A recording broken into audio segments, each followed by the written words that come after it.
Welcome back, everybody. Welcome back to the Free Agents podcast. Back again for some more pre-agents, all the way back to the early seasons of the challenge here. We are currently watching The Duel, season 13, and here today to talk through our second part of our coverage, part 2 of 4, covering episodes 5, 6, 7, 8, and 9. Lots to get into. Of course, I am Matt here with, as always, Brian Scally. Scally, what's up? Hello. I am good. I'm excited to be back here with The Duel. Jump into all things Tenderoni and beyond. I think this is a fun stretch. I'm not gonna lie.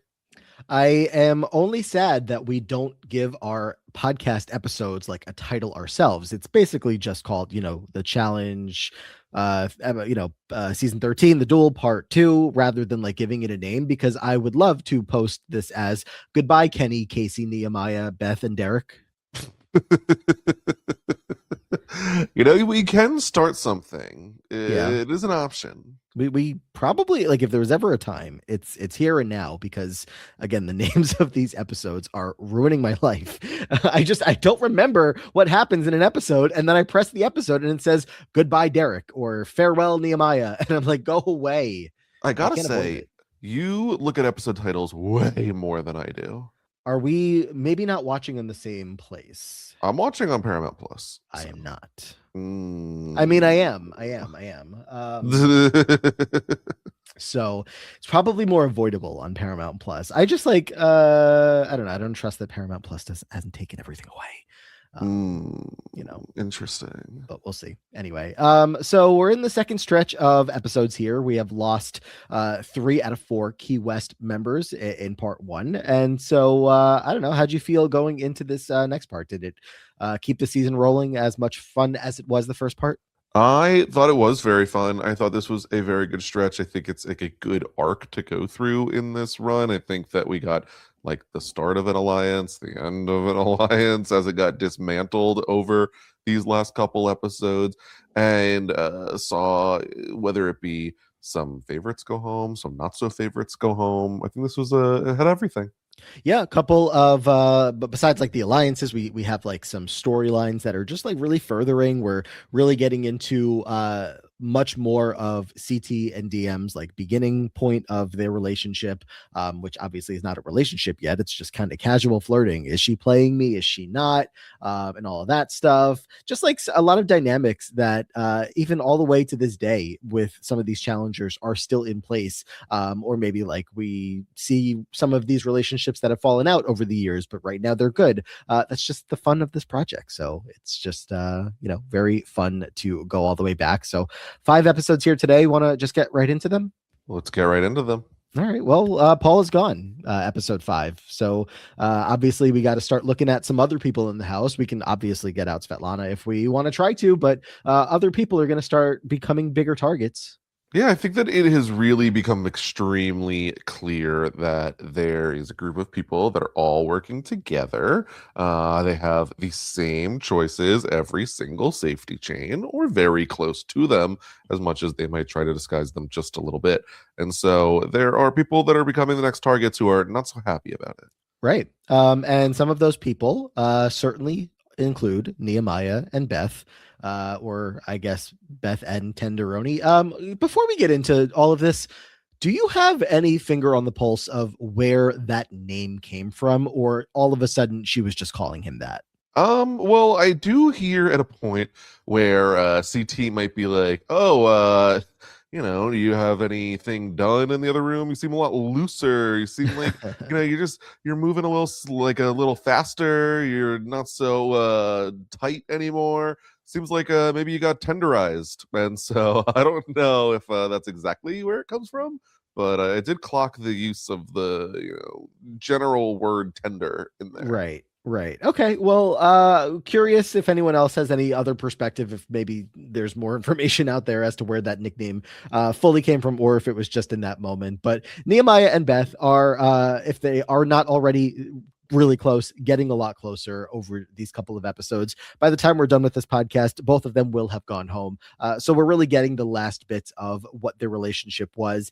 Very playful, very like hanging out, cuddling. Obviously, we're going to see that they come together in the game to work together as well. But, if Beth is cold and lonely at night, then Nehemiah doesn't mind being that warmth for her, as he says. Yeah, which is interesting because I feel like in the modern day, Nehemiah denies this and is like, this never happened. This was blown over. I feel like the warmth at night is kind of damning. Maybe he's saying, like, and if I have to cuddle her in order to like advance in the game, then like I'll pretend.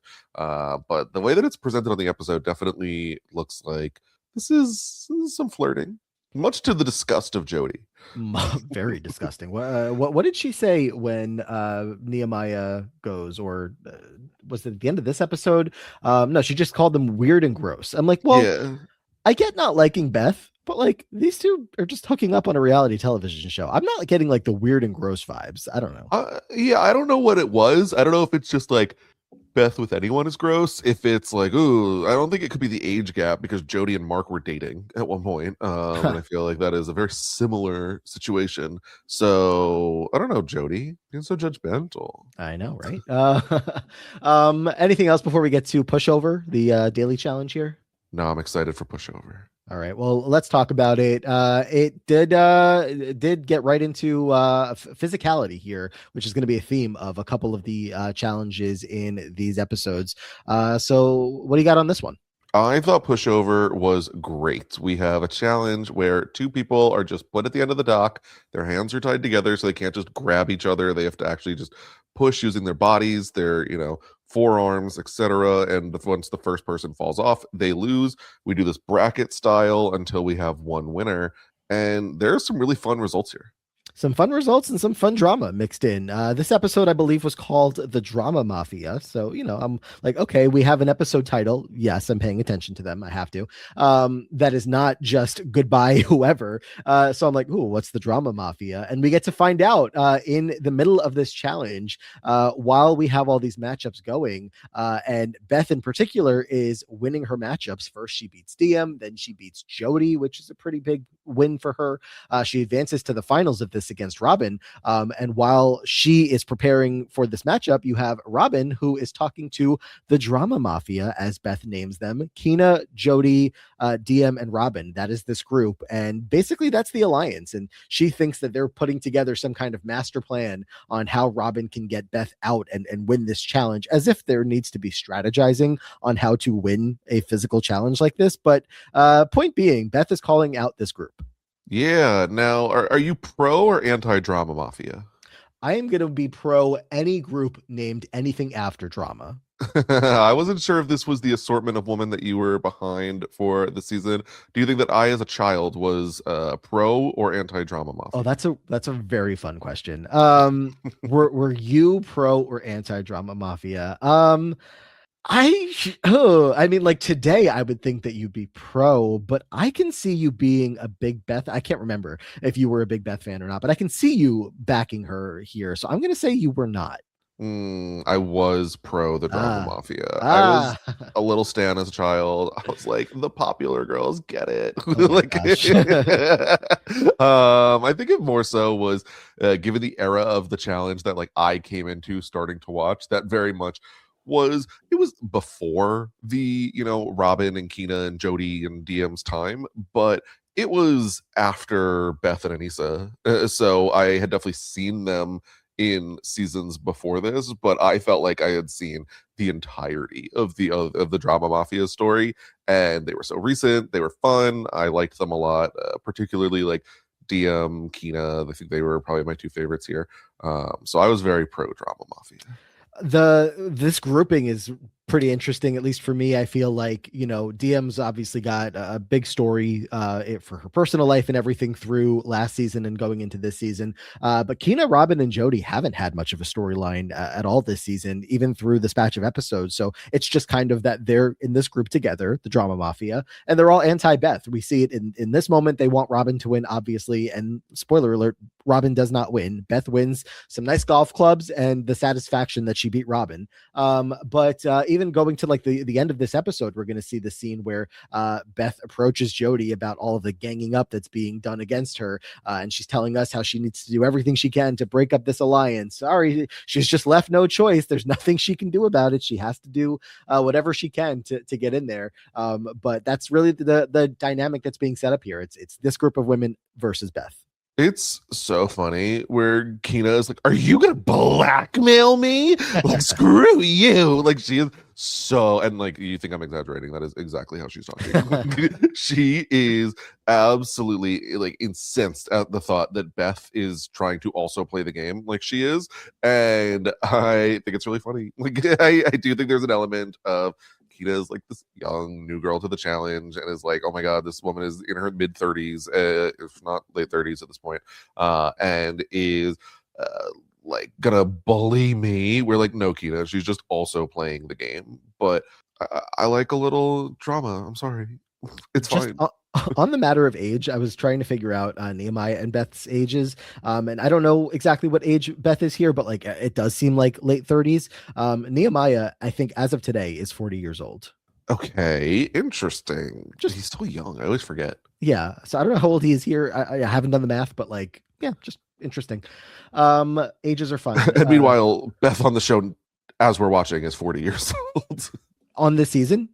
She's not actually. She's like 37, maybe. Okay. Got it. I believe she's 58 today. Google said 56, but Google didn't seem sure about it.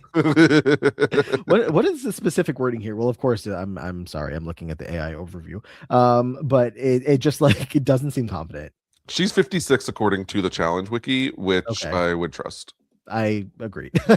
So yeah, that's what's happening on the women's side so far here. We have on the men's side, it is a men's duel day here. Just a very impressive showing from one Derek Kaczynski, who's going to beat CT in the first round, which is like, you know, it's a physical match. If you didn't get this, if we haven't said that enough, they're out on this plank and they have to just push each other off the plank. And CT's got the size on Derek, but we know the Derek moniker. He's the pit bull. He's the, like, you don't want to face him in matches like this. This is where he shines for the most part. But he also beats Big Easy and then goes on to beat Brad. Yeah, was super impressive. I think there's two like very fun storylines of getting to watch Beth, who is like on the outside of things, come and like defeat the entire house essentially to come to a win, and then Derek, who, yeah, we know him as like a scrappy underdog, but to take out literally, I would say, the three biggest guys in the house for the most part, in CT, in Eric, and Brad, like that is incredibly impressive in this type of challenge. As you know, a lot of them say it like, okay, you think that's embarrassing, like you try to get under Derek. Like there's Right. It's a real display of how good he is. I also want to point out on the women's side of the board, there was the matchup Svetlana versus Anissa, and you get the confessional from Anissa being like so confident that she was about to win because she's got the size on Svetlana. She's down in the water in seconds. It's so funny. She's like, I'm bigger than every woman in this house. Like, I could definitely beat all of them. And it's like, no, you can't beat Svetlana, who might be the smallest. Yeah. And I did think it was also interesting, the read of Svetlana saying, like, she would rather go against Beth than Robin, because Robin is just like, goes into like crazy mode when she is competing. And I think that is super interesting. I feel like most people would call the Beth very crazy. So I think as much as I think Robin is like a good competitor, usually it probably only helps. There's a difference with that kind of like the Beth crazy of just like IRL crazy, if you want to say that, versus like literally a competitor that is like stepping onto the battlefield, like more like the Derek Kaczynski of like the way that their eyes turn red the second that the competition starts. And Beth is not exactly that, but I get it. Yeah. So let's get to the safety chain here. Derek is going to kick it off. Going down the line, Derek gives it to Jody, to Evan, Robin, Brad, DM, Easy, Svetlana, who gets in the mix a little bit earlier than normal here, down to Kenny, Kina, CT, and Casey. CT had known that if he picked Beth, she would pick Nehemiah, and Anissa would pick Wes. So the more interesting route, he says, is to let Casey pick. And then, interestingly enough, think back to just last season, Casey and Wes's dynamic. But Casey is going to save Wes, which leaves Nehemiah as the last one standing. Nehemiah chooses his opponent, and he picks Kenny. Kenny, who is Ooh. probably still perceived by last season and this season as just on the weaker end of the guys. A lot of the rest of them, I think, just look a little bit more intimidating generally.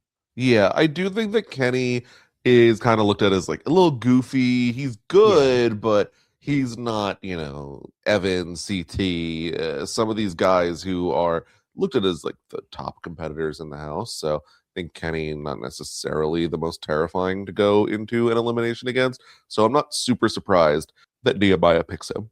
Yeah. So Nehemiah versus Kenny is going to be the matchup in the duel today, and they're going to be playing Ascender, which we've already seen so far. And we've already seen, right? Nehemiah won this. Or did he win this? Who Nehemiah does played? win it, yeah. The first time around. Who played Ascender? Oh, no, I don't think he had It was gone Tyler in versus before. Derek. Tyler versus Derek, and Derek won. Derek Uh, won a puzzle which shocked us. Right. Foggy memory. But no, Nehemiah gets the win here on this one against Kenny. I was sitting here fully expecting that this was where Nehemiah went out. Just in the, I don't know. Rookies usually go home earlier, so that's what I thought was about to happen. And no, Kenny has a early exit this season. Fair enough. Yeah, I thought this is probably more interesting to the story. Like Kenny didn't have a ton going on. He kind of was always towards the bottom. I don't think that he would have sided with the Beth Wes side of things. Mm-mm. If he stayed anyway. He probably would have been happy to stay at the bottom of the large majority numbers. So this is good for the season. Yeah, he had nothing going on this season. No edit at all. Like I guess they gave us a little bit of a clip of him at the beginning of the episode where I think it was him that was shooting a pool ball off of Wes's mouth, essentially. Yeah, Or absolutely yeah. insane. They're like, Wes, I don't know why you allowed him to do this. Like, Wes had one ball put basically on the top of his teeth that Yeah. he was holding like a little like the chalk for a pool cue. And then Kenny hit a ball off of the table up to hit the other ball on his mouth to then like go in, and everyone was amazed. Yes. Like, even if he makes contact with the other ball, like the ball that you use to hit still has to go somewhere. Like that could just hit you in the forehead, the nose, the teeth. Like, no, thank you. Yeah, and that was just our little bit of like, well, Kenny's going home this episode, so just as he says, the house is going to be so boring without him. Kenny's a fun guy. He's just a fun guy having a fun time here and now, apparently, according to them, allegedly, whatever. So, yeah, Kenny is quickly out of here this season, but that's okay because generally that's okay, but also he's not really involved in much. We're gonna end up going back to the house and having a conversation with Anissa and Beth, discussing how both of them are on the outs. They'll probably be going in soon, really realizing that they need each other in this game. And also there's other people in the house that are kind of on the outs. Of course, Nehemiah, that just got out of this elimination. Him and Beth are close, but also Wes, who at the beginning of the season so far was grouped in with the rest of the people. Everybody else that were not Key West were voting together, kind of, there was a vibe from Fresh Meat kind of coming in here together. But as Key West is mostly gone now, now who's at the bottom? Kind of West. So there's going to be a group that forms here to go oppose the Drama Mafia and friends. Yeah, he seemed good for a little bit. He had been in the talks, I remember, with CT, talking about like who's gonna take the hit, and Tyler Bananas. And so once they're gone, all of a sudden it's realized like, oh, actually, you know what? Wes can kind of catch it too. He's gonna have to go home. So seeing Wes work here with Beth and Anissa is really funny just because of like who the three of them are in challenge history. But to see that he's working with the perceived underdogs, not so surprising. Yeah, I'm way more taken by the Beth and Anissa dynamic here, which we don't get too much more into because so much of Beth's content is about her and Nehemiah. But this is what the second or third scene in only a couple of episodes of just like them getting together and just conversing, and probably doesn't happen again. Beth only has one more season, but it probably doesn't happen again until like All Stars 1, which both of them are on. It's so funny because Nisa has, long been not a Beth fan, and yet here she's forced to confront, like, all right, like I have kind of no one, so I got to work with Beth. And, Beth's she's not like so bad. Like, I guess we can put this behind us. So watching them have to do this, and yet I feel like Anissa is starting to become the Anissa we know today. Oh, very much so. There's not a ton of differences to be found there.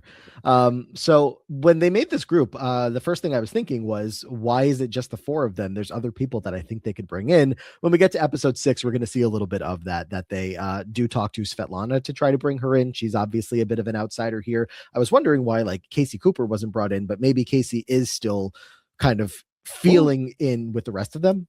they do talk a lot about how like either like me, Anissa, me being Beth, like Beth, Anissa, Svetlana, or Casey have to win the challenge. We have to. But then like they don't have enough guys to really do anything about that Yeah. once they do win. So it's kind of trying. There's an attempt. Beth, by the way, very confessional heavy in these couple of episodes, and some of the confessionals like are good, including this one where she's talking about how this new alliance is forming, and she says, "Hopefully, we'll be the popular girls." Like she does a very good witch laugh. All right, fine, you do it better than me. It's so fun. Wait, speaking of the witch, I mean, we're not at this fight yet, but when apparently that's like a name for her that people like refer to her as a witch in the house, Shocking. and she gets a crazy dig on Brad during that fight. Yeah, she ends up fighting with Brad later on, and all because she's like, I heard you said that I was gonna vote in Robin. He's like, don't come to me with this bullshit. Like, I don't want to have to hear about this. I don't want to hear that you say I said something. Like, we're not doing this. And he says, and so in an attempt to create a rumor that is just as ridiculous, he's like, oh, really, Beth? Well, I heard that you ride around on a broomstick at night. And she says in confessional, at least she has something between her legs. Ah. I mean, I know it's been a long time since this season aired, whatever. A lot of reality TV has happened since then, but I do genuinely wonder how she has not ended up on House of Villains. It's like crazy. She deserves to be there. I think that she's not like as big of a name recently, but Mhm. I feel like if I talk to the random person on the street, they would know who Beth is and they would have no idea who, unfortunately, like Millionaire Mitchell is.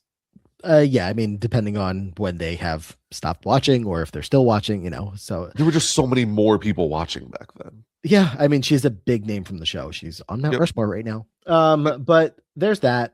So aside from all of that, we'll get back to plenty more of it. Mentioned that the DM and CT story is really picking up some steam. A lot of flirting. It's so cute. Yeah, this night there is like all of really it's the drama mafia, but some of the girls, Brad, CT, they decide they're gonna wear some of DM's wigs out as well. So she's not the only one wearing a wig. And so they all go out and they're all dancing and they're all like having fun, but it's mostly focused on CT and DM. There's a little bit of a will they, won't they going on the show where they're flirting, they're talking, you understand. I really think this is peak CT. CT also, I mean, look, I guess I can't be surprised about this. You look at how young and whatever he is, very H word through, just in case Jenny's listening, Uh, very that throughout this season so far. Like, besides like how much he's just like really cuddling up with DM, there's a bonus scene in one of these episodes where he's just like walking around naked in front of the women to just whatever. Later when it's DM's birthday, he's talking about how he'll get her some birthday cake in his birthday suit. So there's that as well. that's CT. Yeah, I'm not shocked. I thought though, it's like the scenes that are cute are cute. It's compelling where he's saying like, I don't try to understand where she's coming from, but I try to make her feel like the sexy woman that she is. And that DM was talking about how he's been nothing but a gentleman, even though she thought he was gonna be a huge asshole. She had heard all about CT and how he was gonna be the worst. But with her, he's good and he's nice and he's kind. And look, you can't change him, but like when you think you can, it's great. Right. Well, this dynamic is really interesting here. When we get to the end of episode 6, we have the scene of CT talking to who was it? Was it Nisa and Beth? Yeah. I think. Just talking about how nervous he was about all of this because he kind of feels like DM could be playing him. Yeah, there's a lot of like, are you playing me? Like and he says it straight to her. He's like, you say a lot more when you don't talk than when you do. And I think that's because She's like giggly, she's smiley, she's looking at him. You could tell in her eyes like that there's something going on, and he's trying to decide, is it feelings or is she not saying anything because she's not really feeling this and she's trying to manipulate me? Now, I think that uh, knowing things, it very clearly I do not think is like actual manipulation, but this is the challenge. So that he does have his guard up, very much so. Yeah, and I don't know, just like to read the vibe as far as I can see it, it seems like he is just like all in. Like he would be cuddled up, sleeping next to her, like exploring this as a legitimate showmance or whatever you want to call it, like in the moment. But DM is really taking a lot of extra caution in just letting her guard down. As she says, she's just kind of like coming into being comfortable with herself in the first place, and he's making her feel pretty good about herself on a regular basis, but like they're just moving at two different speeds right now, and I think that that's the roadblock he's having for the most I'm part. wondering how much CT is used to it moving at a very different speed. I mean, yeah, um, exactly. Exactly. I think that that's really just kind of causing him to be worried that maybe like, he shouldn't be putting his energy into this relationship, but like obviously, and we don't see like much more in these couple of episodes, but like as their dynamic goes on over the years, like he realizes this is worth his investment for sure. So Yeah, it's interesting because even when the opportunity comes like early on for him to be picking DM, he doesn't always. He kind of does put her at risk a little bit because you can tell like that's how much he's not sure. Who does he end up picking over her? Like he ends up like picking Kina, Kina, another yeah. woman from the Alliance, because he's like, DM didn't like ask me. She didn't give me like the head nod. She didn't do anything. So like she's good. She's got herself. So it is not necessarily this like locked in duo yet, at least. They very much are kind of, circling each other, flirting, being a thing. It's a good dynamic, I can't lie. It's as good of a story as I remember. And I'm sorry to go further here, but you said he didn't that she didn't give him the head nod. That's not what he says. He says she didn't give him that wink wink tap, nibble nibble slide that he was waiting to get from her. I'm sure that CT gets a lot of wink wink taps, nibble nibble slides in his everyday life. So He made some like hand motions while he was doing them too. Like from his head to his ears to his shoulders. I was like, what is this wink wink tap nibble nibble slide? no, I mean that's baseball talk for stealing a base. Oh yeah. Flying Leap is the next challenge here, where all of the contestants are going to be out there two at a time, jumping from one platform to another. What would you say, like 3, 4, 5 feet away from each other? These It platforms are. feels like probably 4 to 5. No, Yeah. actually, probably like 5 to 6. Because I'm thinking like their bodies, if you lay them across, would not have really like Yeah. made the full distance. So it's a pretty significant stretch. It's too much for some people to even really Yeah. make. At least consistently. Even Jody, who is like, I'm the tallest woman here. I'm gonna have the easiest time. Boom, down on the first jump. Yep. They're out over the water, so classic heights over water challenge. But some of these falls as they jump from platform to platform are really, really rough.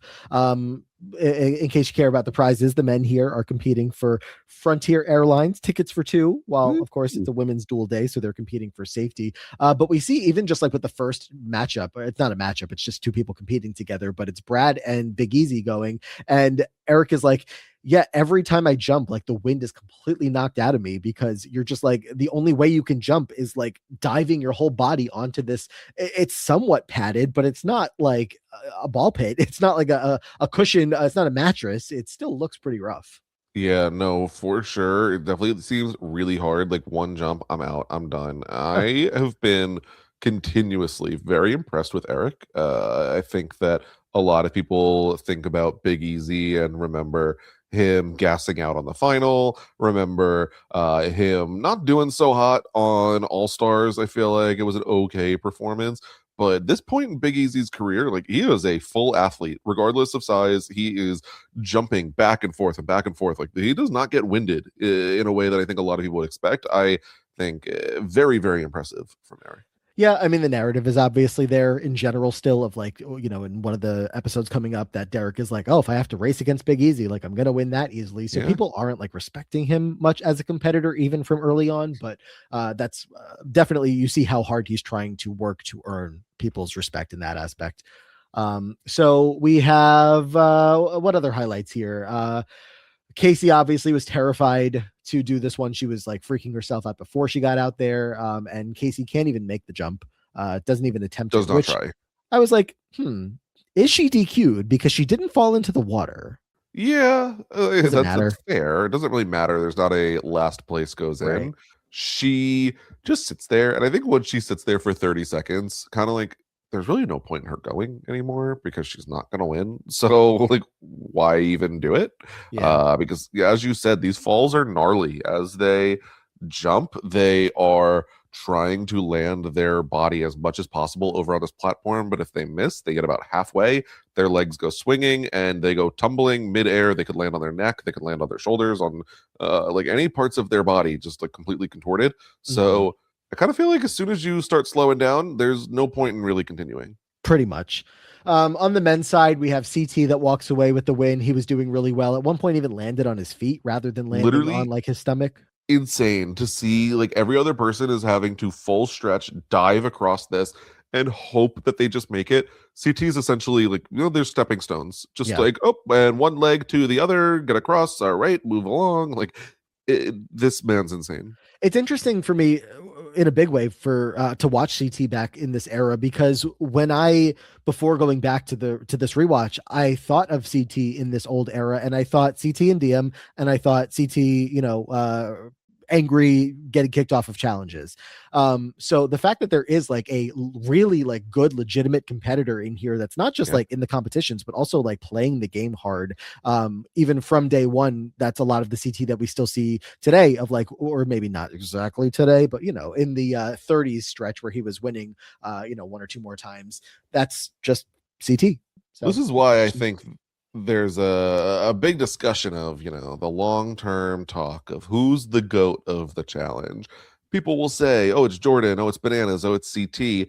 And that's kind of always in a little bit of discussion between the three of them for the most part, I would say.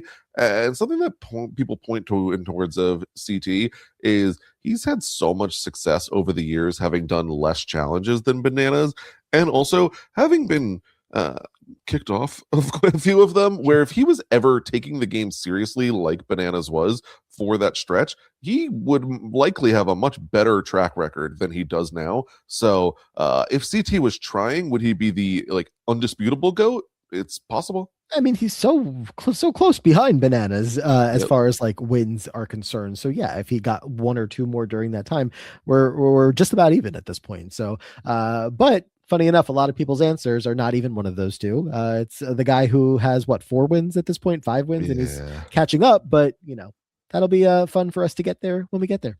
Yeah, so CT got the win here. Derrick was hoping to overcome that, but fell and could not do so well on his own there. On the women's side of the board, we see that Svetlana did pretty well. She's got a good bunny hop going to get back and forth. Robin did very well as well, as did Kina. But a very funny ending to this one where I guess as of the time that all of the flags are being counted, it seems like a tie. Kina, Robin, and Svetlana all with 21 flags. But wait 1 second. Somebody has an extra flag actually hidden in their swimsuit. And that's Svetlana, who pulls out one more flag she finds. She said it just blended in. The color was the same. And she actually is the winner. Yeah. They had 21 flags each until Svetlana re-evaluates because they had been jumping across, just shoving the flags down their life jacket to where their bathing suit was. She realizes, oh, that is not, in fact, part of my red bikini. It is a red flag that I had gathered, and does take home the win. They count it. People were not even sure if they would because she didn't submit it during that point. But I'm like, how would she have pulled a red flag out of nowhere? Like, it's hers. She Right. got it. Exactly. Beth is thrilled. Svetlana is thrilled. But this is where the problem that you mentioned earlier kind of comes into play because they, could want to include Casey here, but they don't have enough guys to continue this chain on as long as they would possibly need to. So it's going to go Svetlana to Wes, Anissa, Nehemiah, Beth, which, completes that group. And then it goes to CT, Kina, Derek, Robin, Brad, Jody, Evan. Evan has to choose between Casey or DM. He's going to pick DM. And Casey is going to be the one that has to pick her opponent, which is going to be an interesting pick for her. She picks Robin. Yeah, it is interesting. I feel like there had been talk of like you don't want to go against Robin. She is going to just go all out in the sand. But Casey, I think, is coming from this of I'm a very small girl. I'm not a very athletic girl. But if I get the right competition against the right person, maybe there will be an advantage. So I'm going to pick someone who is very different from me and a hope that that happens. So she knows she needs to break up this alliance and picks Robin as someone who is not, Jody, who, yes, also different than her, but like a phenomenal athlete. But goes Robin, who is like good, but very different. Yeah. The alliance is hoping that Casey stays, obviously, and also that if Robin goes here, that they can pull Brad over, and then they really can kind of keep a lot of them safe. But hey, that's not going to happen. So Casey is going to go into this pole wrestle against Robin for an Xbox 360, and of course your spot back in the house. It doesn't take that long. Robin Ooh. manhandles or woman handles Casey Cooper, and Casey is out. Yeah, there are a lot of competitions that, like, in my head, I remember being much quicker than they were in actuality. And so it's been very fun to go and revisit these and see, oh, like, oh, no, no, okay, Paula held her own against Anissa, or, okay, look at that, someone coming up here and, push me. Like, some people are actually sticking around for quite some time. That's not Casey Cooper. She is No. just absolutely almost flung out of the arena by Robin. Like, And the bonus scene of this episode was that she couldn't even get like her padding on properly. It was taking them a while to start the challenge, and TJ's like making fun of her because she was having a hard time getting like all of her elbow pads on in the right place and whatnot. So Casey, a legendary character in her own unique way in the challenge history, only has 2 more seasons left before the All Stars appearance. And she, I think it's 2 more seasons away is the next time we see her, and then 5 more seasons away is the next time we see her. So still a little bit yeah, more. a little bit more for Casey Cooper. I'm excited. She's always been like kind of one of not like one of my favorites, but I really do enjoy that she is just not suited for this at all, and yet shows up kind of a decent amount. Yeah, I mean, we know she's not one of your favorites. You didn't put her on the Mount Rushmore first, so That's true. you kind of hate her. And I forgot to mention that Kenny, of course, is back very soon, very often. He'll be back next season and 6 of the next 8 seasons. So don't worry if you were worried Uh, there. Let's get into episode 7, titled Nehemiah's Last Day. We're going to see a lot of, this alliance obviously is still trying to hold it together, even with Casey gone. She wasn't exactly in, but whatever. She was closely associated. A big highlight here on Wes and the gaming that Wes is getting into. Last season was a different story for Wes. He was really on the outs, and eventually, like, he does try to make some kind of alliance happen with Tina and Kenny towards the end of the game, but like it was falling apart. They couldn't keep everything together. Not too dissimilar from what's happening here, but from very early on, we're talking about how similar Anissa is, CT is to their current versions. Wes has always been gaming. Yeah, it's interesting though, because in this talk he's having with Evan, Evan is expressing some paranoia. Like, I think my day is coming, and Wes is playing into that a little bit of, they can really cut you at any time. I think because you're so good and because you're like much newer to the group, I think that you're going to be the first to go. They're going to want to take shots at you. And Evan is expressing his paranoia, saying like, "This, if I'm not careful, like I'm gonna get really paranoid. I'm gonna get spun up, and I'm gonna." And Wes is like, "Well, don't get paranoid. Like, well, don't do that. Like, don't spin out. Like, you just like trust what you got." It's like, no, Wes, like you want him to be paranoid. Like, don't talk him down. Yeah. The Wes here is, like I said, very similar to the later versions that we see of him, but I do think he'll learn some things along the way Yeah. like that will be invaluable lessons for him. But more on that to come. Nehemiah and Beth still being very silly and cuddly, having their tickle fights. Nehemiah makes a joke with her about how he has to move forward though in the game without her, maybe, but he does specifically say that they can still have sex. Yeah, still have sex implies that they have had sex. I do think this was a very jokey, and so I can't take it with 100% certainty by any means, but he's also not doing himself favors if he wants to deny it. Do you not think that they have? I think that Nehemiah does not want me to think that they have. But do you think that they have? I think if I were to guess based on context that I have today, I would say they have not. Okay. I am not sure because I feel like it would have been really hard for them to hide, unless like everybody else was missing from the Sure. house for a little bit, or they found a corner, I don't know, of the house or whatever. But it is still feeling like a relationship where like they're joking about getting to that point and being flirty about it, but haven't actually done it. So yeah, I don't think so. Well, I do think that this is the era still question mark where they used to have Saturdays off. So in theory, they could have like done some stuff on Saturdays, which I think was a very common case back in the day. So we would not necessarily like have it on camera by any means, Right. All right. but I don't know. I think I believe Nehemiah like in the recent days, but the like, oh Beth, like you seem like a lot looser today. What happened to you last night? It does make it feel like the rest of the cast knows something happens. Who knows? Maybe it'll come up at the reunion, Maybe. which, a couple parts away here. But let's talk about throwback, which is the next challenge here. We're back over the water, and we're back in a pairs challenge. The guys have to go pick a partner from all of the women. It is a men's duel day, and this is an interesting one where certainly nobody could get hurt, but maybe they will. Yeah, they're going to be picking their partners and being matched up where they are going to go on to this swing where you're both standing on it, pushing off like on each edge of the swing.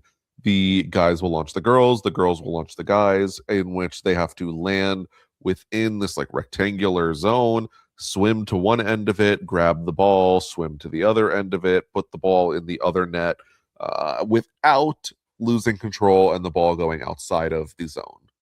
I like the way that they phrase, or TJ phrases it, like that you have to slam dunk the ball in the opposite ring, which makes you think you have to slam dunk the ball in the ring on the opposite side. But I think DM maybe is the one that I first noticed as the challenge goes on, just goes over there and places the ball in the ring as you can do. And Yeah. just another benefit as Robin chose the order here, putting herself and Brad last. It's like, as many challenges over the years we'll see going later, you figure out some strategies that work a little bit better. Because earlier on, we see Anissa DQ. Later on, we see Derrick DQ. Yeah, I think it's funny. Like, okay, and if you put it in there, but it's not cool enough, you're out. Like, this better be a cool slam dunk, guys. Okay. Yeah. So, I think that you just say the word slam dunk, and especially some of the guys are gonna get that in their head. Very much so. Slam dunking also can apply to people's bodies into the water, I guess, because Beth is going to face Ooh. plant really hard. Robin lands a little less awkwardly than Beth, but she still lands kind of awkwardly into the water. So some rough performances from them. But you have CT and DM that do rather well. They end up in third place here. Also, DM takes her wig off again, and this time she's just becoming a little less uncomfortable with it because of CT for the most part, as she says. Yeah, So that's I think in large part, I think that there are lots of other people who have been very helpful here. I think that like the other women wearing the wigs, wearing the swimming yeah. caps, being super supportive, like all definitely contribute. I think time, obviously, just as it's become more of a standard, more of something that she's been dealing with, probably becoming comfortable with. I think that that also helps. But CT obviously has played a big part as well, where he's been flirting with her, assuring her like how beautiful she is, etc., and giving her lots of attention. She's just like, all right, this is just something I have to do. It's a fact. It's not like anything out of the ordinary. It's not like a big thing. It's just something I do, and then I move on with my day, and that's it. Yep. Wes and Svetlana come in second place here, but the winners ultimately are Evan and Kina. We had that Wes and Evan conversation earlier. Seemed like maybe both of them were concerned about their spots in the season or in the lineup. So Evan especially was worried going into this challenge and was hoping that Kina would pull through and help him get the win, and she does. She did really, really well. They both walk away victorious here. And then we get to the safety chain. Evan goes to his partner Kina, to Derrick, to Jody, to Brad, Robin, CT, DM, to Wes, which is going to leave Big Easy exposed. Ultimately, will be the person that gets left over and is going to go into elimination today. DM has this confessional here talking about how she feels like Easy is mad that he wasn't picked by DM. I'm like, well, obviously at this point, because now he's the one that goes in, so of course he's a little mad. Which, But like, why did she do that? Like, because otherwise, why didn't they recruit Eric to the other side alliance earlier so Casey could have been saved last week too? Yeah. I feel like Eric has been pretty firmly in these numbers, so I think, yeah, I probably would have guessed he was on the outs when it came down to it, probably on the lower end of the pecking order, but I think DM kind of did make a mistake here. I mean, in the sense of like what we're seeing, that there's an alliance that's opposing her alliance. Yes, but like I guess I have to just give her the credit to say that she didn't realize what a strong alliance had formed on the opposite side, and she just has a better connection overall with Wes than she does Sure. with Nia with Eric. I guess so, but I think that Eric much more likely to say DM's name next week than Wes is. Yeah, I mean, again, I think that we know that it's probably a fault Sure. in her own game that she doesn't seem to know that at this point, Yeah, and just has a better relationship with Wes. If she picked Easy, then I think that Wes is more likely the one that's down there. for sure. I guess it would be Wes or Nehemiah, but Easy would have picked. I don't know. See, another thing that I have to complain, or I don't have many things to complain about with the season so far, but one thing that I do is the awkwardness that is taking place when there's leftover people at the end of the safety Yeah. chain, and like two people end up not meaning anything, and TJ just says, oh, you guys can go back over, this doesn't have anything to do with you. That is clunky and I don't like it. Yeah, I think that would be solved by if, like, oh, the woman started the safety chain on a men's day and vice versa. But at the same time, part of me is like, you don't want like the men deciding the women's fate and like and that being a thing. Like that's always not super fun. But like, does it balance out enough where it's better? It's clunky, but I think it's probably the best. I mean, yeah, the intrigue comes in sometimes when, the person that is making the last second to last pick is picking, and like go back to the first episode Yeah. where whoever it was made, I think it was Kenny, made Casey pick, and it's like, well, now Casey, not Casey, was it Casey? Whoever had to pick between like, two people that they might care about. So there is some Yeah, intrigue there, but it's still just weird when TJ pushes two people aside. for sure. Anyway, Big Easy is the one that's going in to this duel here, and he's going to select Nehemiah to go up against because he says that Nehemiah is 80% BS and 20% show up. Do you think that's fair? I mean, we've only gotten to see so much of Nehemiah so far. So far, I have no reason to feel that way. And then I don't know. I guess I'll keep that in mind over the course of his next couple seasons. Yeah, I don't feel like it's the most accurate from having like Nehemiah's complete story. I do think that Nehemiah is a decent amount of talk. I think that he backs it up fairly well. I don't think that he is the strongest competitor. So I would say 35% BS is my current like measurement, but I'm willing to adjust it as we go.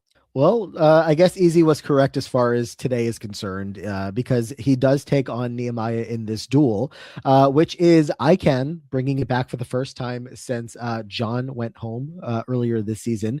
This time, though, they have these small wooden logs that are definitely hard to gauge just like how heavy they are. And we go back and forth, as is standard with this, of like betting how many you can lift. Really go, they start, I think, as high. I think Eric's first number was 80. Yeah. And then they end up at the max, which was 165. That's all of the logs that they had. It was wild. The both of them very quickly decide that they want to be the one lifting things. Regardless, they do not want their fate to be in the other person's hand. They want to take it in their own hands, literally, even if that means they go home. They're going to continue to raise the stakes. And so it's like 80, 85, 86, 87, 90, like 120, 160. Like it is jumping all over the place, and they are very quickly raising. I feel like if you know the max, as soon as it gets to 160, you should be raising to 165. And so that is the one flaw I would like put on Nehemiah here. But otherwise, the fact that they get to 165, find out that's the most logs that could possibly fit into this thing, and Eric does it. Okay, like good job, Eric. And like too bad, Nehemiah, you got unlucky, I guess. Yeah, and he was struggling with it. So I do wonder if Nehemiah could have gotten it done. I'm kind of inclined to guess no. Not that Nehemiah is weak, I but don't like know. Easy is just like a monster, really strong. Yeah, he is really good at certain things. I think that it was impressive. Obviously, he is putting a lot of effort in. I don't know that he was like about to drop it at 5 seconds by any means. Like, I think if Eric had to do it for 10, he could do it for 10. Yeah. I also have a memory. I don't know when it's coming up or if I imagined it. Obviously, don't say anything. But like, I have a memory of somebody in one of these icans that just go to pick it up and literally cannot do it. Mhm. So I keep waiting every time I see I can for that to happen. So I'll update. We'll update everybody along the way if that actually does happen. It wasn't just my imagination. But as far as Nehemiah is concerned here, 3 more seasons of Nehemiah to go. Even just we just met him here, but 3 more to go before his All Stars run. He's going to get into a bit of an every other season pattern coming up. And he's out. He's out here. Tenderoni is checking out of the game. Beth is very sad. Wes is also very sad. This is his number one guy in the house as well. And that's where we're at. Yeah, Nehemiah does say that, okay, he can hang his hat on that he made it to halfway, but saying halfway is like saying first loser. And I say to that, no, it's actually like saying like 13th loser based on how many people are left. So not exactly first. That's like that's second place, Nehemiah. Right. Episode 8, we did already kind of touch on this argument that's going to happen here, but we can get a little bit more into it. It's Beth versus Brad. To start off, turns into Svetlana versus Brad, and then kind of also turns into Svetlana versus Beth. Yes, yes, yes. Beth is trying something here, and I think she's trying to sow distrust. She is saying, like, I heard that you said this, and well, if I'm hearing this, then who in your alliance is saying this? But Brad is like, shut up, don't talk to me. I have no interest in this. I know what you're doing.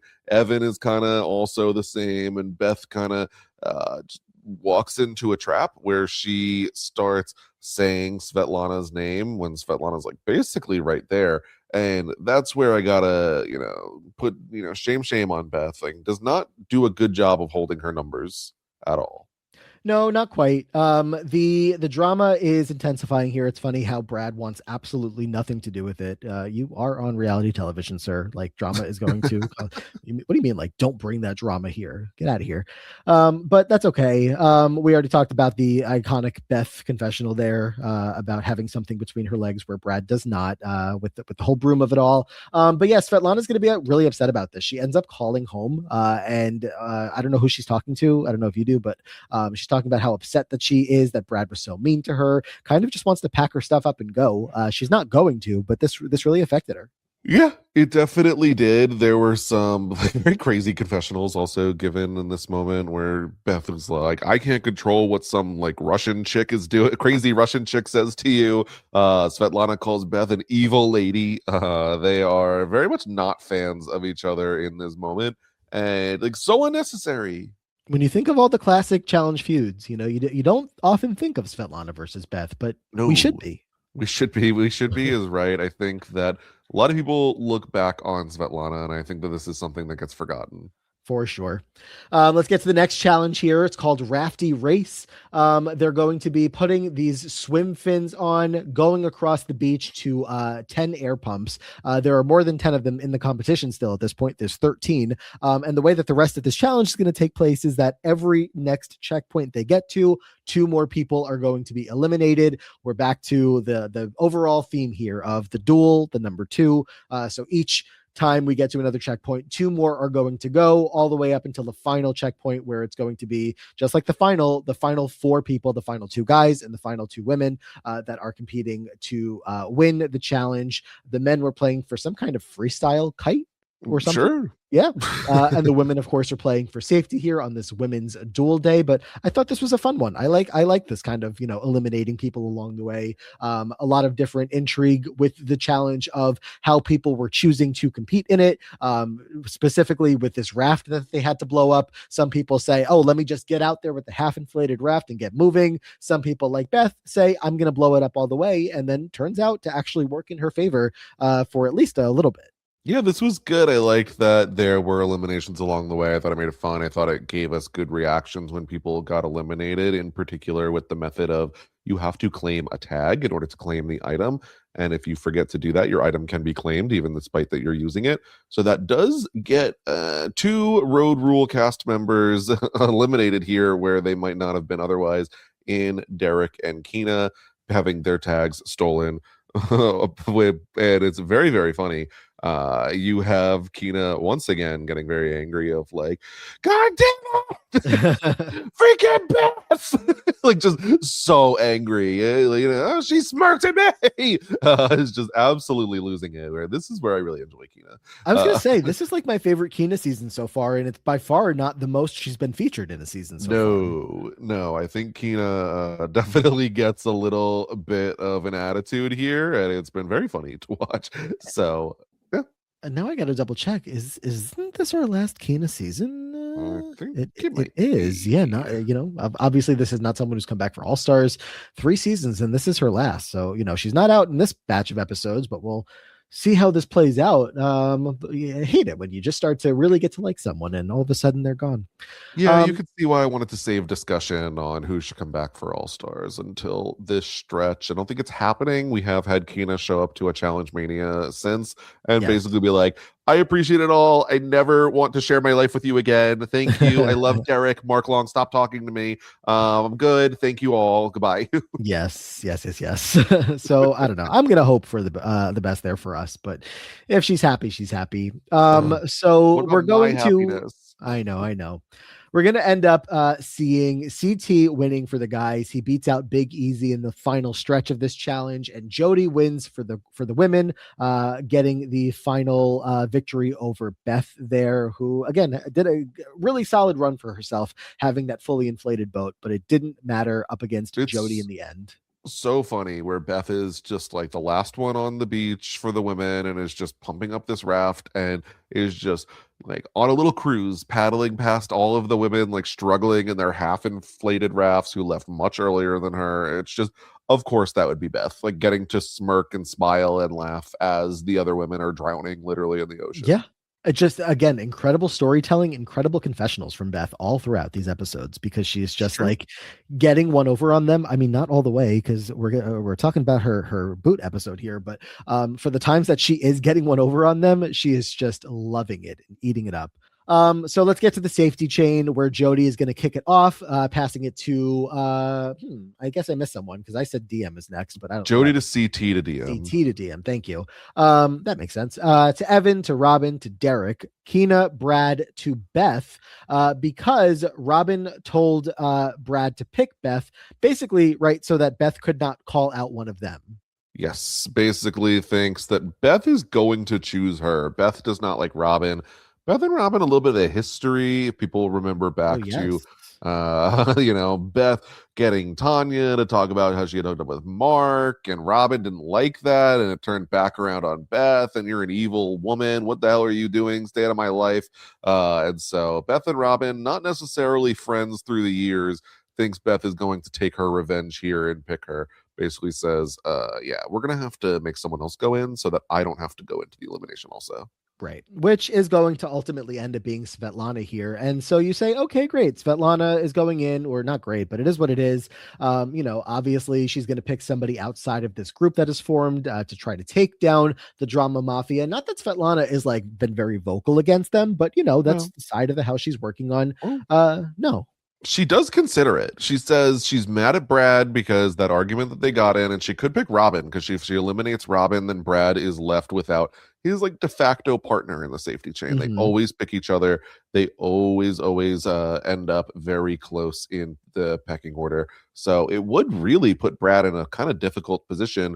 But instead, she decides it's the evil lady's turn. She can't live in the house anymore with Beth, and everyone is floored.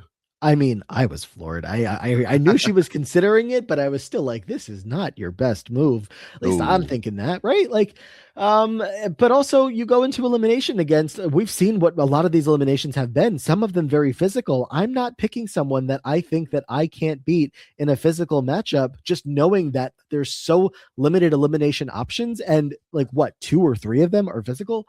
And we haven't even seen one yet, which we're about to. That's also very physical.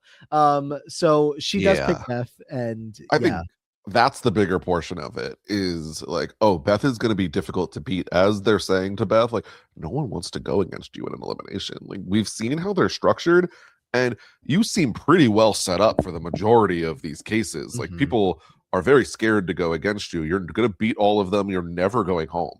So once Svetlana picks her, everyone's like, oh, that's crazy because we're going to lose someone on the other side. And Svetlana, you're probably going home. Like, I'm so sorry. But that is the unfortunate reality. Now I kind of do question how bad of it is, how bad of a decision is it where Svetlana is picking Beth from the alliance standpoint, where the only man in the alliance at this point now is Wes. True. And so he can't save Beth, Anissa, and Svetlana, like regardless of the order that is going through, they can't really be connected all that much. So it almost gets her a spot where Wes can pick her to save instead of picking Beth moving forward. So maybe not a terrible move. No, that's a really good point. And also just to kind of get back in as good as possible with the rest of the house that is controlling Yeah. the game at this point, to not make yourself stand out as this obvious enemy. Because Brad does say, in this episode that by the time that we're all said and done, that the beef is squashed, and he hopes that Svetlana wins. Obviously, that's up against Beth, but it does seem like what happened was just a little blip in the radar for them, and there's not actually hard feelings going forward. So, maybe not the worst call, but kind of the worst call. Let's talk about this elimination, which is going to be a new duel for us. We haven't seen it yet. It is called Push Me. And oh boy, are we going to get, I know I have memories to come with this one. I love Push Me. Push Me talk, so talk fun. about it. Push Me is a classic challenge in my mind. We've seen it on the challenge on this season, and I believe on others. No, or is it just that iconic? We've definitely seen it on like Australian Survivor, etc., where it is two people down in the duel working on the same pole, pushing it in the same direction, trying to get to a flag that is placed equidistant on the circle from them both. You have to get to that flag and take the carabiner off of the hook that it is hooked to on the ground in order to claim victory and have successfully pushed your opponent out of the way enough to win with some controversy here. I have so many things I feel like I want to talk about here. I guess the first step is to, in case anybody's not rewatching with us, talk about what does happen here. Beth and Svetlana are going really like much longer than you would expect, just given how much Beth outweighs Svetlana and you would think is so much stronger. But Svetlana is really not giving up. I don't know, it was like 30 minutes or something like that of her really Yeah, digging 30 her feet plus. into the ground, like holding her spot, holding her own. And we do get highlighted that, yes, you have to, like you said, unclip the carabiner in order to win. By the time the challenge is done, Beth has gotten all the ground she needs on Svetlana. She is at the carabiner. She is at the flag. She needs to unclip it. But what happens? Beth does not unclip it. She instead basically just yanks the whole thing off of the ground and then has it in her hands. Now, this is the part that I have so much to get into. First of all, was everybody not like just encouraging her to do this? Like everyone was just saying, Beth, grab it, grab it, grab it. Yeah. Like it was kind of Yeah. like, I don't know if it was sabotage per se of like saying, like trying to get in her head, but I think they were probably saying like, unclip it, but they didn't say unclip it. And the adrenaline was going. So she just reaches for it and I guess forgets the rules. There's a lot.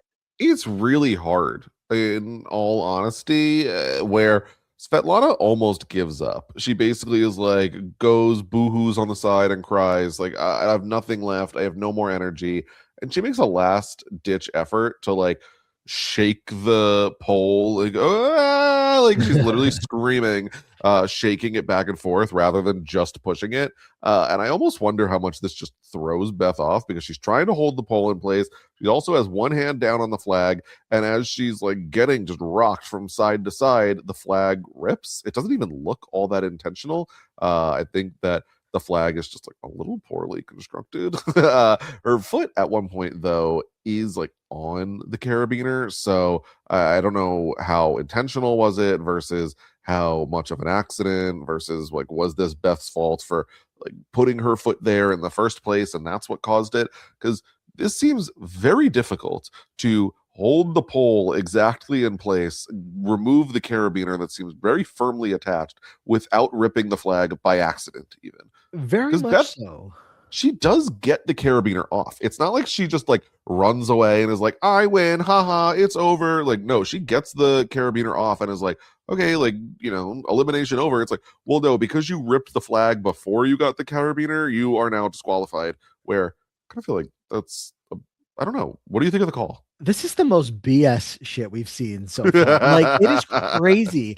Like, never has someone deserved an elimination win less so far than Svetlana here in this moment. She Yeah. absolutely lost the matchup.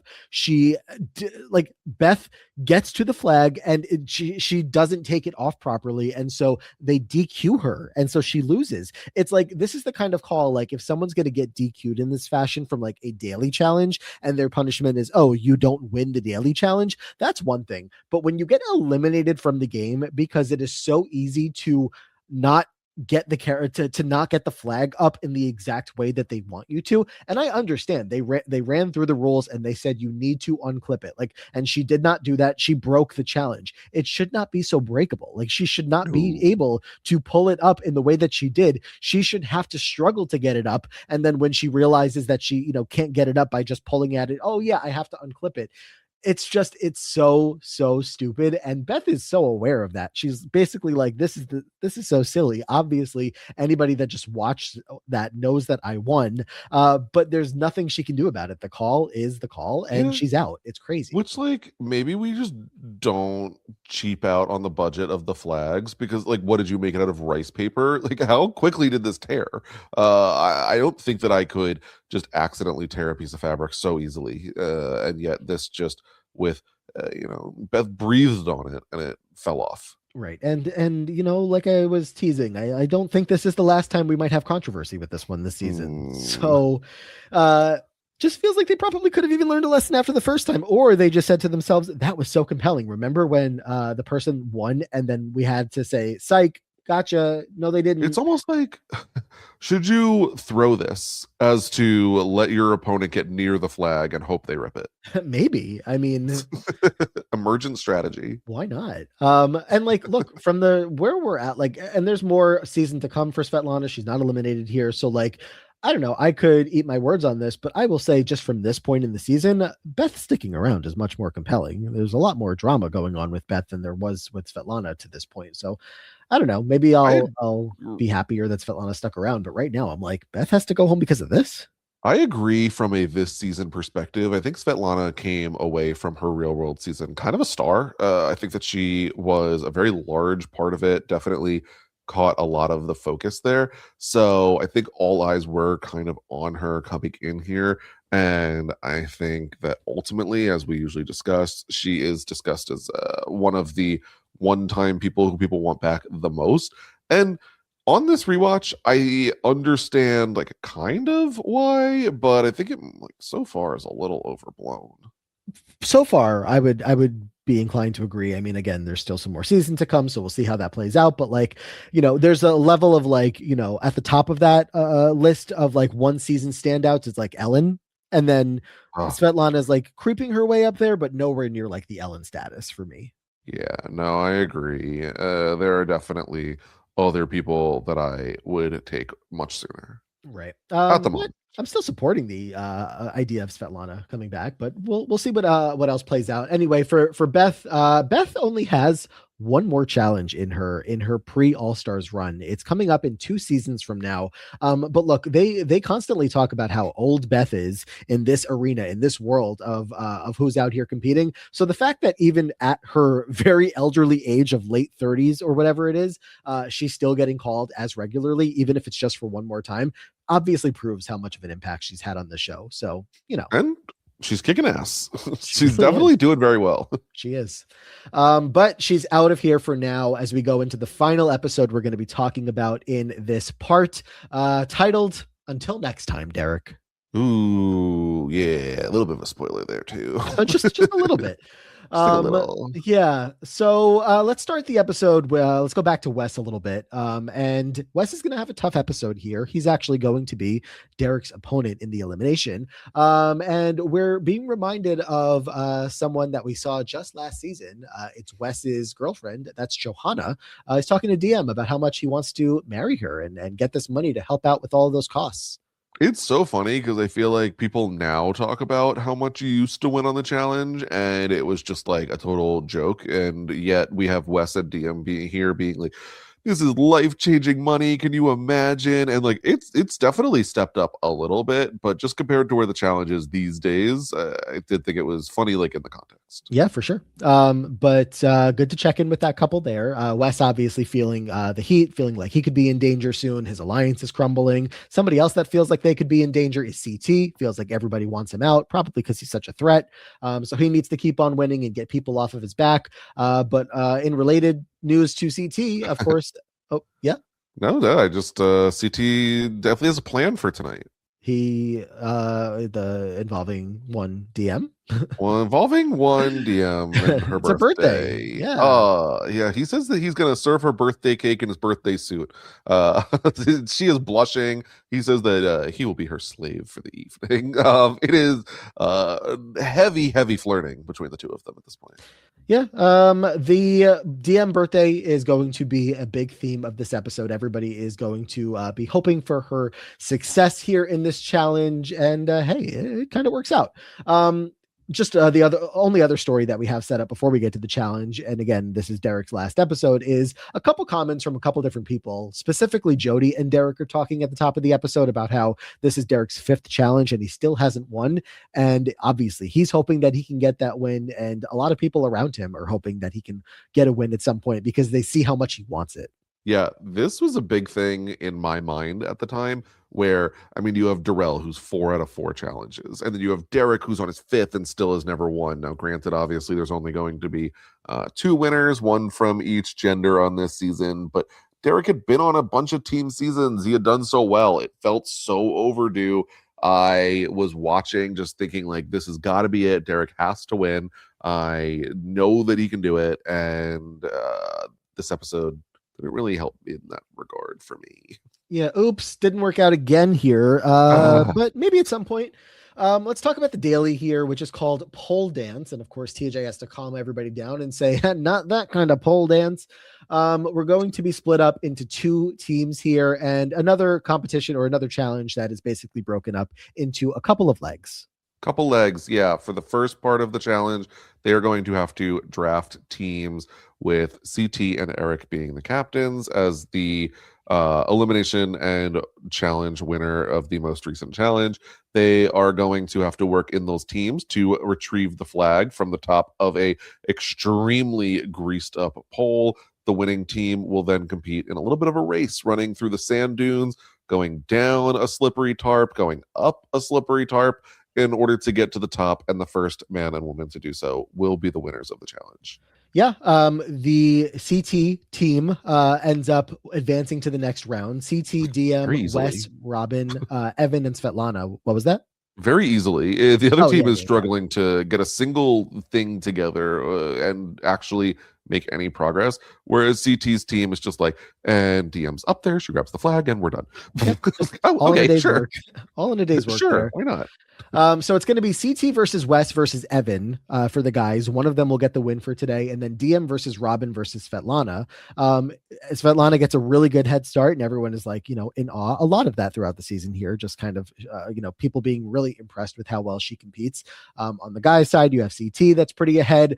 Eventually, the equalizer arrives as this slippery mat that everybody has to climb up while climbing up a mountain. Everybody's going to be stopped at this exact same point while they try to figure out their strategy.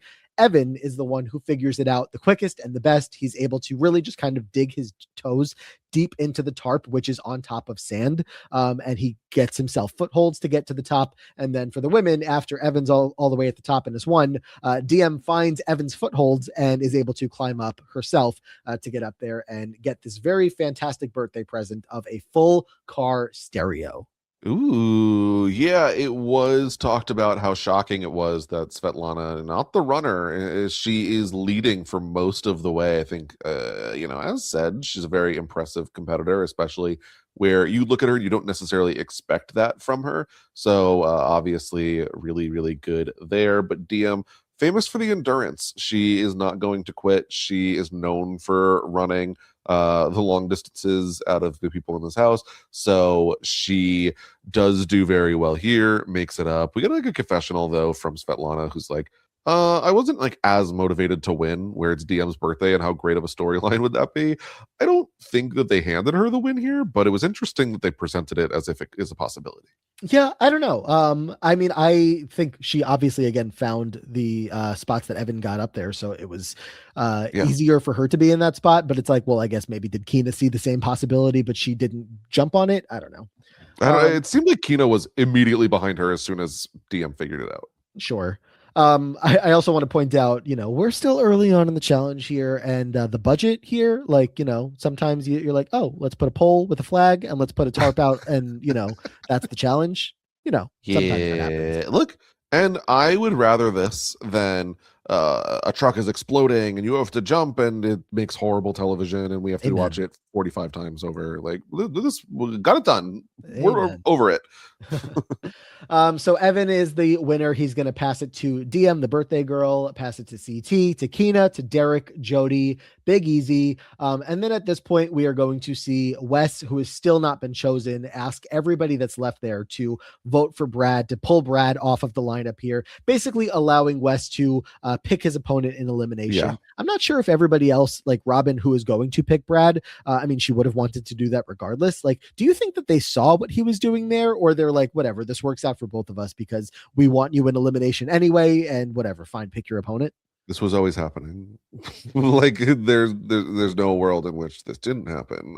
Eric, a part of that alliance, I was surprised gets picked before Brad. To be honest, maybe he expressed his frustration with having to go in last time, and so they wanted to shore up Eric by putting him one slot higher. But this is always exactly how it goes. Wes was always going in. He knew that. He makes an empty gesture. Right. And let's just get basically straight into this elimination. Wes is going to pick Derek Kaczynski. He says it's with respect. You're probably imagining, again, a lot of physicality here. He's not going to want to pick a Brad, a Big Easy, Evan. You're looking at like, who are the smaller guys here? And this is one of many times in Derek Kaczynski's challenge career that he is going to be underestimated. Now, of course, Derek does lose this elimination, so ultimately, in hindsight, Wes made a good call, but you still don't want to pick Derek in a physical elimination more times than not. But let's talk about pole wrestle here. I mean, can I say real quick on that note, where you're listing those names, this is a stacked cast. Yeah. From a guy's perspective, a girl's perspective, like okay, we got Casey Cooper as a weak link, and then think of basically anyone else who does not have a really good showing at some point in their challenge career.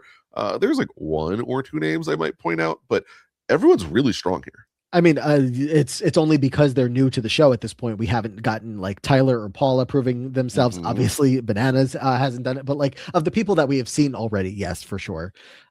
So kind of crazy. Not a lot of options that are really good here, but Wes is going to be taking on Derek in this pole wrestle. And even before we get to the arena, to the duel arena here, we're getting all this hype from everybody about how this could get so nasty because both of these guys are going to want it so bad.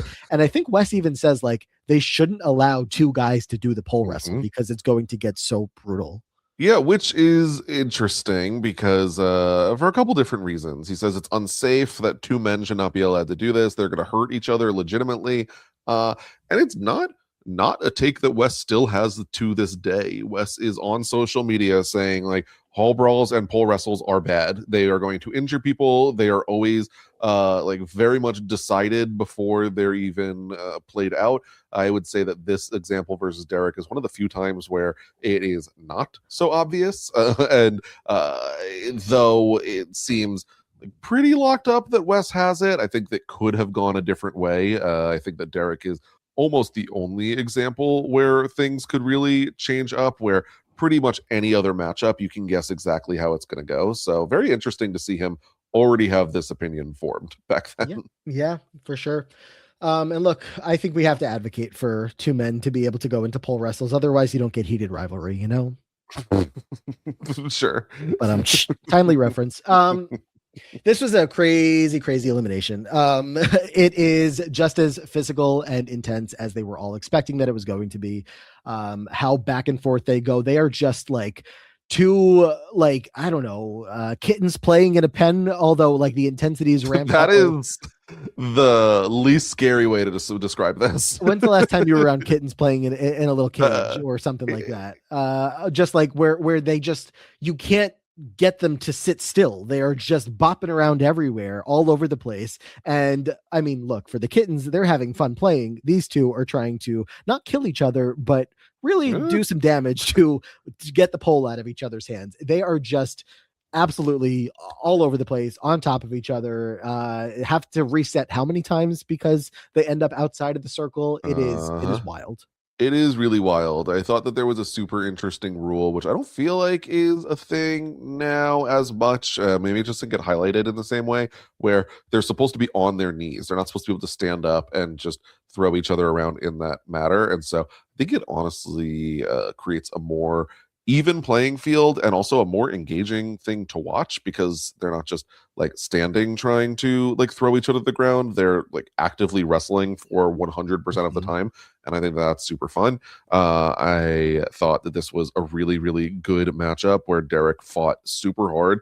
There are times in which he's like, "I won." It's like, well, Wes actually has both of his hands on the pulse, so I don't know how you think you won, Derek, but Mhm. good efforts all around by both, to the point where even when Wes wins this, they are every single thing is taken out of both of them. Wes has a line here saying how much he respects Derek. He's been saying that since he picked him, but so much to the point that he tells us or tells everyone he wants Derek to be the godfather to his kids. Yeah, I don't have the update on that. You're more of the baby watch for the challengers. Is this the case? Is Derek the godfather to Wes's kids? Yeah, no, I'm sorry. I do not have that update. Okay. Still So waiting for maybe someone to send me a spreadsheet of all the kids. Even we report on the news. I don't keep tally. okay, but the answer is maybe. It could be. I don't think it's a firm no. I think Okay. it's in play. But also we know that Wes now, who has at least one child. I don't know if there's two. I don't have the tally. But certainly not with Johanna. So Ooh. we're about to get back to that relationship. Wes, after all of this, Well, is going to call her and talk about what just happened. yeah, real quick before that, I did flag up when Derek going home. Obviously, they keep talking about how much he deserves this. He deserves this more than anyone. Derek says he's going to go home. He's going to reevaluate what he wants to do with his life. Turns out the answer is this for the next 20 years. So, like, there is no reevaluation. Oh yeah, I mean Derek is not going anywhere. Obviously, next season is going to complete his streak of 6 consecutive challenges since his debut. So he's on 5 out of 6 right now. Yep. But we still have 4 more total Derek seasons in this first run before he's going to come back for season 30 and then continue to come back for All Stars and then come back for 40, 41. Like it still is very much a main cast member to this day. So Yeah. yes, he decided when he got home that he wanted nothing else from life besides the challenges. And obviously, that has worked out pretty well for him. He's made a very good career for himself competing on the show and also podcasting about the show. There you go. It works out very well. Now, obviously, as you flagged up, we do have Wes just completely everything taken out of him on the floor, distraught almost, calling Johanna saying, "Yeah, I stayed, but like I feel nothing. I am numb to the challenge. I'm numb to life. I don't even feel like I should be here anymore. I think I broke 2 of my fingers. I'm bleeding all over. It's the hardest thing I've ever done." And he starts just crying, talking about how much he wants to marry her. He wants to marry her so bad. He can't even be proud of himself. It is like almost hard to watch. It's really, really tough to watch. It's really unexpected. I mean, we just watched this man be the biggest dick to his partner last season. We just watched how he, first of all, his interactions with Johanna were not great. He was not looking like a good boyfriend, a good guy, a good partner, or anything there. And then his relationship with Casey, just constantly calling her a bitch and being Yeah. so awful to her and everything like that. Like he was a monster last season. He had the mohawk going. He just was not someone that you looked at and saw as a good human by any Ooh. sense of the imagination. And then here we are. He's obviously like not had the most story. The first couple, he was at the bottom of the confessional list through part 1 of our coverage. Now, obviously, has gotten into the story a little bit more, mostly because he's so on the outs. And then here, just like this most human moment you could ever think of to have, of just he's crying on the phone. Like this competition has taken so much out of him, and that elimination on top of it, it's just not like it's such a reverse on what we have seen out of this character so far, and it's incredibly interesting specifically because he's going to become one of the faces of the show all the way even until today, where right now, where we sit at is Wes is retired from the show, but he's still so involved. He's still doing the Patreon, still talking about the show, still a face of the show by all intents and purposes. So it's very interesting to see, his second season here, a total switch up on the story. For sure. Yeah, it's really interesting. We're not done with Wes this season. We have lots more to come here and obviously even past this season. So I am very anxious. I want to watch the next 5 episodes right now. Well, you probably could do that as soon as we're done here, if you would like. But that's up to you. Taking a look at the confessional chart here through these 9 episodes, we do have Beth in the lead, which is funny because she's got now 1 less episode than a lot of other people underneath her. But she's in the lead with 42 confessionals, followed by Evan at 37, which I'm surprised about. I don't feel like we've had that much Evan, but if you say so. No, Evan is like the just like basic milquetoast confessional of just like, okay, thanks for the information. Yeah, a little like Theo Vaughn kind of vibes. I think Theo's funnier. I think Evan tries to kind of be, and I think they try to put him in that spot where mostly he's going to drop like probably in something insulting towards a woman. Well, that too, yeah. Which Theo does as well. So yeah, that's true. That's why I'm saying kind of the same use. Right. And then after Evan, there's a big gap of 10 confessionals until you get to the next level, which is like DM and Derrick, who's now gone. Svetlana, 26, CT at 26. Going to the bottom of the active players, you have Anissa at the bottom with 15, Big Easy with 16, Robin with 19. So that's kind of where the storytelling is at. Seeing Anissa at the bottom is not surprising. She's had the stuff with Beth, but like not really her own story just yet. It's so interesting to see Anissa kind of always be kind of invisible like in her early challenge career, and yet we have all these names and Anissa's the one who's still competing to this day. Yep. And to mention, I already talked about how Kenny had like nothing going on this season. Kenny has less confessionals than Paula, who goes out before him, and Tyler, who goes out 2 episodes before him. So that's true. There's that. My last question for you of the day today is, I don't know if you have come to expect it or not, but through 9 episodes and through, what is that, 9 eliminations? Maybe not quite. No, is that? I don't know. It doesn't matter. Through the eliminations so far, anyone standing out as somebody you would even consider for Mount Rushmore of the season? I would say, as much as I enjoy Derrick, I don't think that his time is right now for the Mount Rushmore. I think I would only really potentially consider Beth. I am with you. Yeah, I mean, it's obviously not going to be anybody in like the first 4 episodes, unless, I don't know, maybe Mel will make a strong case when we talk to her. But of this batch of episodes, we've got little bits of story for everybody along the way. Beth and Nehemiah was one of the bigger stories, but Beth in such a big way. This entire first part of the season has been a lot about her. So we'll see if she ends up finding herself a spot or not. But just checking in. I agree. So far, just Beth. Yep. So. All right, well, that is that. Anything else here today before we get into part 3? No, I'm excited to jump to part 3. I'll be back very soon with that. I think that this season still hitting. I'm very curious to see once we, re-enter the rankings of the season and to refresh myself in order to be able to properly place this whenever we get there. Yeah, well, it will be pretty soon. Part 2 of 4, which means that part 4 of 4, not too far away. So we'll be getting to that in due time. In the meantime, if you are listening to this in the real time, part 3 will be up later this week. So you got those back to back, and then part 4 will be up next week. Join us over on Patreon, patreon.com/thefreeagentspodcast. If you want all of our bonus content where we do a bonus episode every single week. Again, in the real time, we have the Traders coming up. So season 4 of the Traders, could not be more excited. We recently just did a confessionals draft. We also talked about the aforementioned heated rivalry. Didn't expect that to come up earlier in the podcast, but I shoehorned it in there. And I think that's about it. Otherwise, check out Scally on Twitch, Letterboxd, all that stuff. All of the above. And check me out on the Diary Room podcast every single week, talking all things Big Brother. But that's going to do it for now. We'll be back very soon to talk about part 3 of the Duel. Until then, take care, and we hope to see you all in the future.